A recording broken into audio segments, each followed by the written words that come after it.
Isang mapagpalang araw po sa ating lahat, Luzon, Visayas at Mindanao.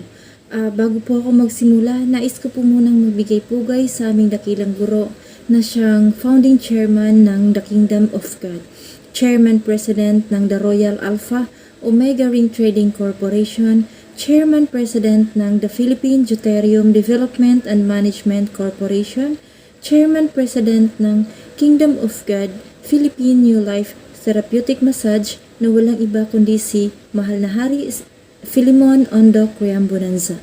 Magandang araw po sa inyo, Mahal na Hari, at magandang araw po sa ating lahat. So guys, sa mga hindi pa po nakakilala sa akin, ako nga po pala si Euni Lucero. Isa po ako sa nationwide coordinator ng Deuterium Company po. So guys, kung gusto niyo po magpalista, mag-message lang po kayo sa Euni Lucero na Facebook account and sa Facebook page na Deuterium. So, nandyan po yun, no? Dyan po kayo magme-message. Mas maganda na rin po na sabihin nyo po yung location ninyo agad para po ma-refer ko kayo kung sino pong naka-assign sa inyong lugar. So, kung gusto nyo po guys, panoorin nyo po yung mga video sa Facebook page o kaya dito sa YouTube para po alam ninyo kung saang regional leader kayo magpalista or saang coordinator kayo magpalista, no? So marami po ang nagme-message no na bakit nanglilista kami na dapat sa government naman ito. So hindi naman po ako against sa sinabi po ninyo. So ganito po kasi, basahin niyo po yung Presidential Decree number 87. So ang 60% po diyan ay mapupunta po sa government and ang 40% po ay mapupunta po sa private company. So, sa 40% po ng private company po, ang 70% po dyan ay mapupunta sa registered beneficiaries. Ang 20% sa maintenance, salary, wages. Ang 5% ay mapupunta sa The Royal Alpha Omega Ring Trading Corporation. And ang 5% po ay mapupunta sa Philippine Deuterium Development and Management Corporation. So guys, kung ayaw nyo pong magpalista dahil sa government po ito, yun yung sinasabi ninyo, sige po, okay lang po. Hindi po sasakit yung tiyan namin or yung ulo namin kung hindi kayo magpapalista, no? So sa mga naniniwala lang. So antayin nyo po kung bibigyan kayo ng share ng company ay ng government. So maswerte po ang mga naniniwala dahil sigurado na po na may hati talagang ibibigay ang company. So sa mga gusto mag-apply na maging coordinator, marami pa po kaming lugar na walang coordinator. Mag-message nyo sa messenger ko kung willing po kayo. Pero sana po, kung willing po kayo, panoorin nyo po yung orientation para ma-explain nyo po sa mga tao kung ano po ba yung dapat i-explain. Kahit hindi po lahat na ma-memorize po ninyo. Yung ano lang po, mga basic lang po, yung pinaka-importante po. So ngayon guys, meron namang pangalawa po nagme-message sa akin or mga nagtatanong na, ma'am, sabi niyo noon, hindi po kami sa mga politician. So, bakit po kayo nag-ano kayo ng BBM? So, ganito po yun guys. Ako po or tayo ay merong kalayaang mamili kung sino po ang ating iboboto. Hindi po ako nangangampanya sa inyo dahil hindi naman po ako nakikiano talaga sa politiko, no? So, ako po guys ay isang voluntary po na maging coordinator sa company. So, ibig sabihin po kung ano po yung batas ng company o ano po yung napagdesisyonan sa management, sinusunod ko po yun bilang paggalang po sa kanila. Di ba po? So, ngayon po, ang sinusuportahan po ng mga presidente at ang BOD po ng company, ang sinusuportahan po nila ay si BBM.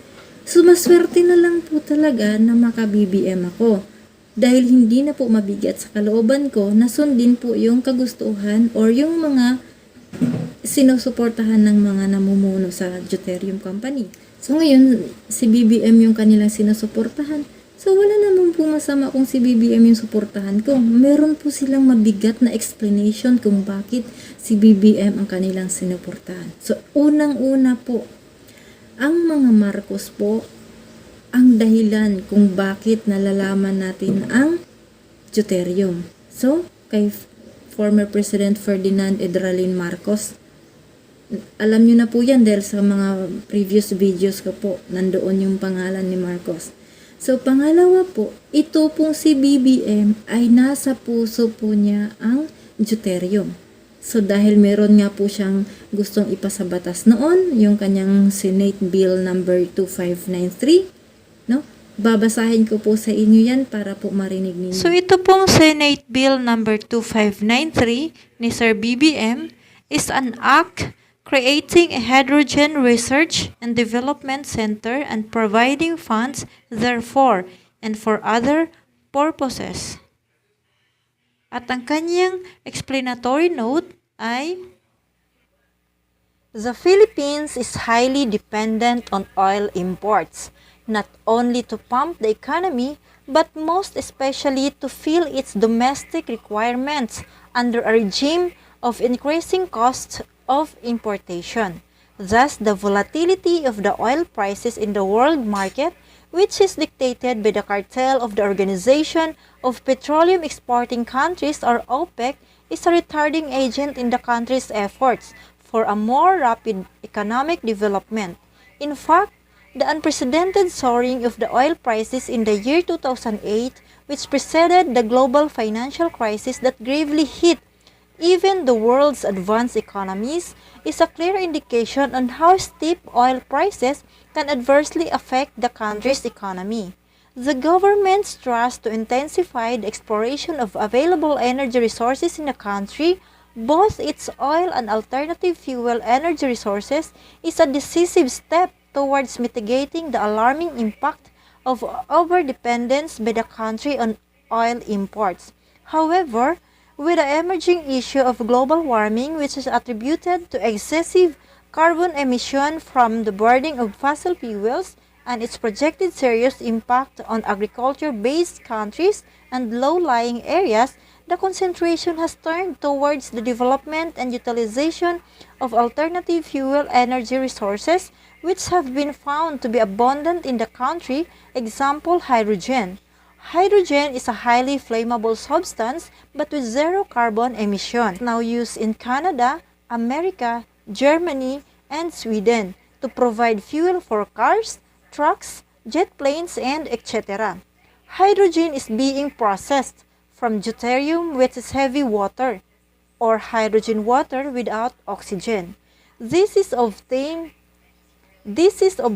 from the deep trenches of the world, and the world's largest deposit of deuterium is in the Philippines. Thus, a breakthrough in the development and utilization of the hydrogen holds promise not only for the accelerated economic growth of the country, but also for a much cleaner air, which abates the effect of global warming. This bill seeks to establish a hydrogen research and development center which will lay the foundation for and spearhead the development of hydrogen in the country, which is said to be the fuel of the future.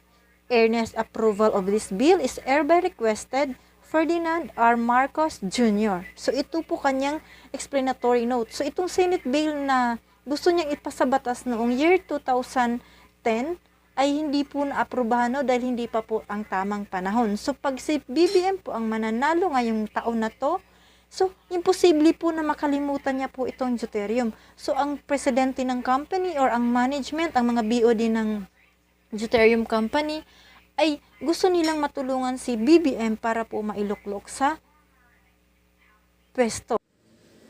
Si BBM po ay malaking maitutulong sa ating company. So sino po tayo no na hindi siya tulungan? Total maganda naman po ang kanyang gustong mangyari no sa bansa natin. So yung mga nagtatanong diyan na yung presidente na ini-endorso ng mga namamahala ng deuterium ay babae, hayaan lang po natin sila kung yan ang gusto nila. Kasi sino po ba ako para mangialam doon? Nung una nangingialam ako kasi parang iba po sa akin na iba naman yung sinusuporta ng presidente, bakit ito iba yung sa kanila na mas lang kumbaga. So hayaan lang po natin yan sila kasi mahirap naman pong mangialam, no? So tingnan lang po natin kung makakalusot, makakapasok. So doon na mag-decide tayo kung sino po talaga yung iboboto natin. So medyo maano kasi ang politika, kaya medyo malayo, maano po ako niya, distansya po ako niyan. So, ganito lang, simple explanation. Ang sinusuportahan ng company, ng management ng company, ng mga BOD, ng mga presidente, ay si BBM. Ayun guys, malaya po kayong mamili kung sino po ang inyong ibiboto. So, ito pong taon na to ay year 2022. Tama po. So, ngayon po, ang year 2022 ay ang huling taon na kami po ay manglilista. Sana nga po ma-extend pa, no? So, kahit alam ko na hanggang ganitong taon na lang, umaasa pa rin po ako na ma-extend pa kasi maraming mga buwan na huminto kami sa panglilista gawa ng pandemic po. So, kawawa po yung mga hindi nalilista. So, depende na lang din po yan sa management kung mag-extend or ano pong plano nila. Hindi ko po yun alam, no? Kasi hindi naman talaga ako direct na nakipag-communicate sa presidente. So, dito lang po ako sa mga BOD nakikipag-communicate.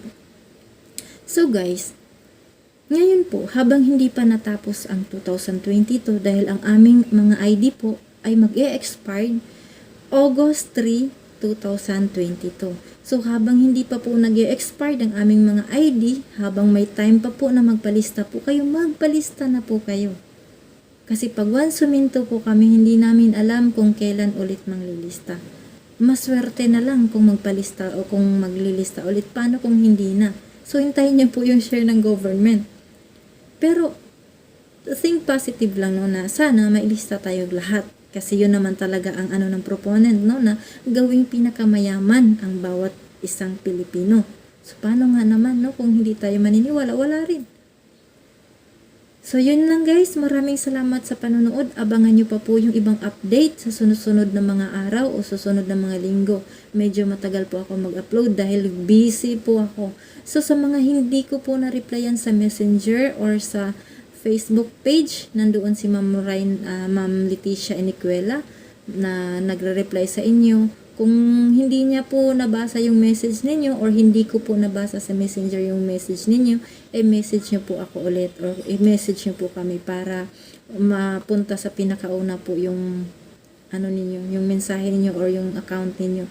Baka natabunan na po, no?